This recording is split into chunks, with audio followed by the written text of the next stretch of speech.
Alleluia, Alleluia. Bagong utos sa ni Kristo, mag-ibigan sana kayo, katulad ng pag-ibig ko. Alleluia, Alleluia, Alleluia,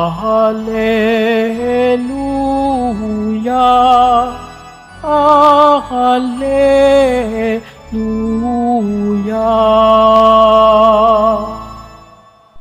Sumainyo ang Panginoon. At sumaiyo rin. Ang mabuting balita ng Panginoon ayon kay San Mateo. Papuri sa iyo, Panginoon.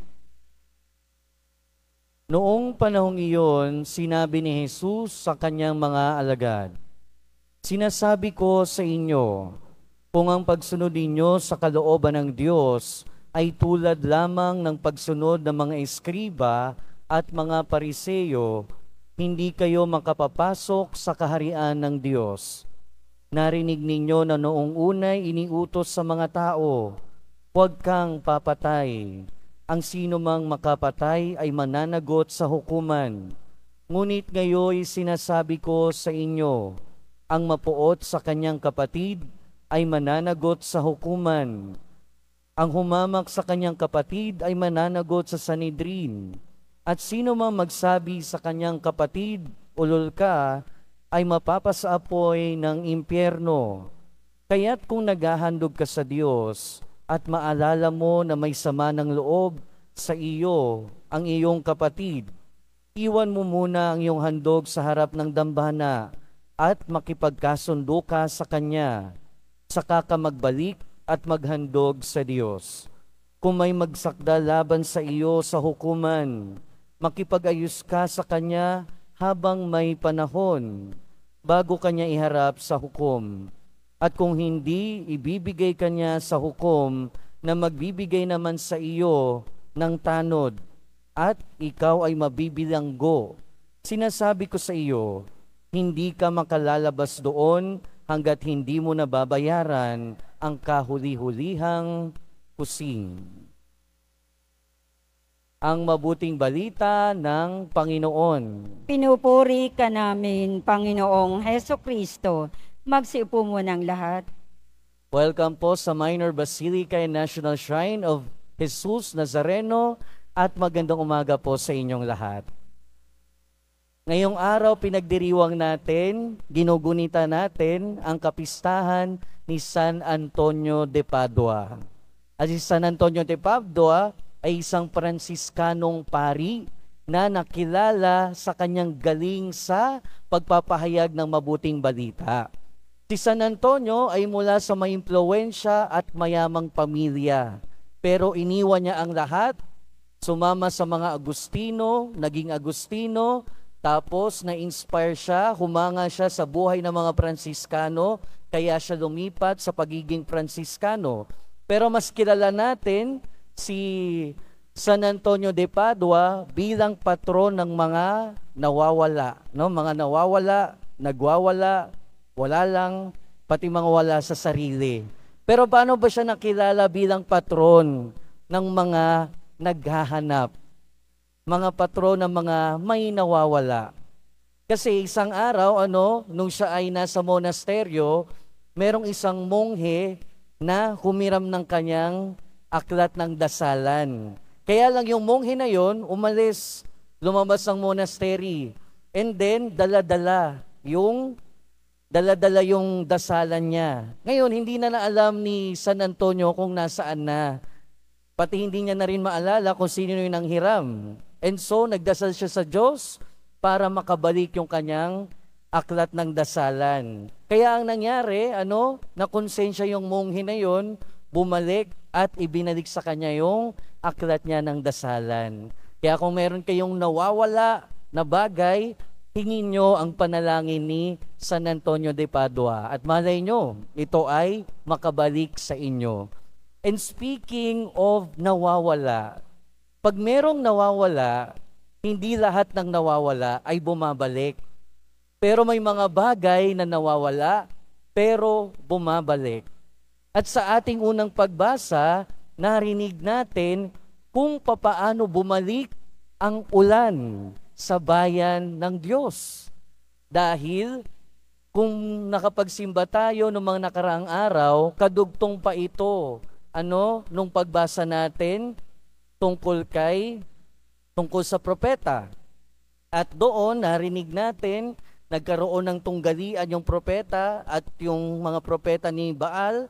At ngayon, dahil nga ang Israelita ay nagkaroon ng Diyos-Diyosan, sumamba sa ibang Diyos, maliban sa Diyos na si Yahweh, ngayon o kahapon, narinig natin kung paanong pinili na uli ng bayang Israel ang kanilang Diyos dahil nakita nila ang kapangyarihan. At ngayon naman, tinanggal na ang parusa sa bayan ng Israel. At ano yung parusa na yon? Yung parusa sa kanila na dahil sila ay sumamba sa ibang Diyos, tinanggal ang ulan sa kanila.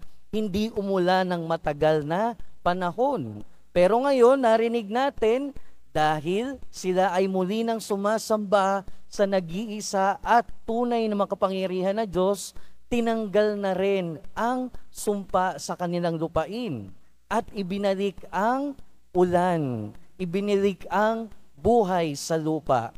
Mga kapatid, paalala ito, na ibig sabihin, noong sila ay sumamba sa ibang Diyos, nagkaroon ng problema sa kanilang pakikipag-ugnayan sa kanilang Diyos. Well, naturally speaking, pag tayo nagkakaroon ng problema sa ating relasyon sa Diyos, sunod-sunod na rin talaga yung problema natin. Pero paalala din ito na ang ating kaugnayan sa ating Panginoon ay sumasalamin sa ating kaugnayan sa ating kapwa.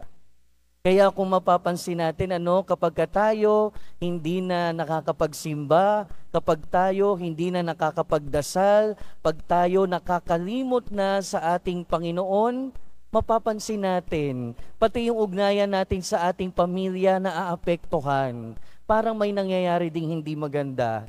Ganon din naman pati yung ugnayan natin sa ating kapwa, nagkakaroon din ng problema. Dahil ang ating ugnayan sa ating Panginoon ay nagiging salamin ng ating kaugnayan sa ating kapwa. Kaya nga sinasabi ng ating Panginoon, ng ating Panginoong Jesucristo sa ating pagbasa, sinabi niya, kung ang pagsunod ninyo sa kalooban ng Diyos ay tulad lamang ng pagsunod ng mga eskriba at pariseyo, hindi kayo makakapasok sa kaharian ng Diyos. Pero bakit ganon? Ang pariseyo, ang eskriba, ay yung mga leader ng kanilang relihiyon. Pero bakit sinasabi niya na kung katulad kayo nila, hindi kayo makakapasok sa kaharian ng Diyos?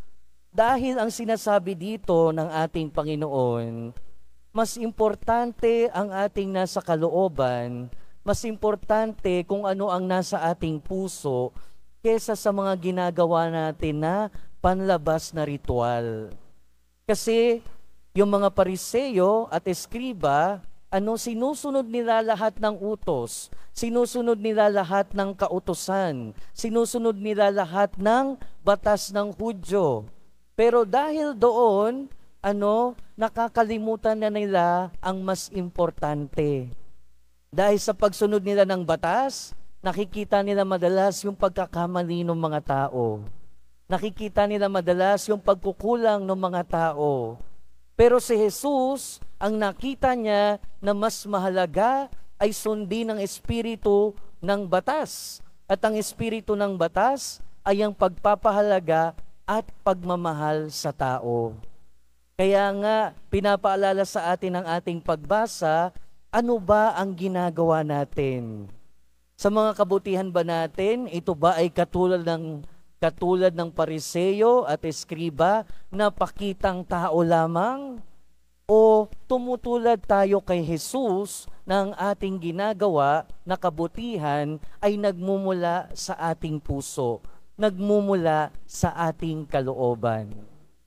Kaya mga kapatid, ang paalala sa atin ng ating ebanghelyo, ang ating relasyon sa ating Diyos ay salamin ng ating relasyon sa ating kapwa. Kaya kung sinasabi natin mahal natin ang Diyos, hindi pwedeng hindi natin mahal ang ating kapwa. Kaya kung sinasabi nating nagtitiwala tayo sa Diyos, hindi pwedeng binabaliwala natin ang ating kapwa. Hindi pwedeng puro Diyos lang. Dahil mapapatunayan lamang ang ating pananampalataya at pagmamahal sa Diyos kung ito ay naibibigay din sa ating kapwa. Naalala ko tuloy nung ako ay seminaryan pa. Meron akong katabi, kaya lang magkagalit kami.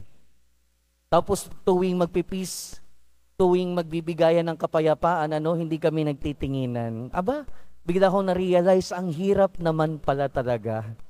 Ang hirap talaga pala na meron tayong pananampalataya pero meron tayong problema sa ating kapwa. Kaya nga ang paalala din sa atin ng ating Panginoon, kung magsasakdal ka o kung meron kang pag-aalay at naalala mo meron kang problema sa iyong kapwa, makipag-ayos muna bago ituloy ang pag-aalay. Dahil again, mga kapatid, ang ating relasyon sa ating Diyos ay salamin ng ating relasyon sa ating kapwa. And it boils down to two things. Ang dalawang pinakamahalagang utos ng Diyos. Mahalin ang Diyos at mahalin ang ating kapwa. Amen.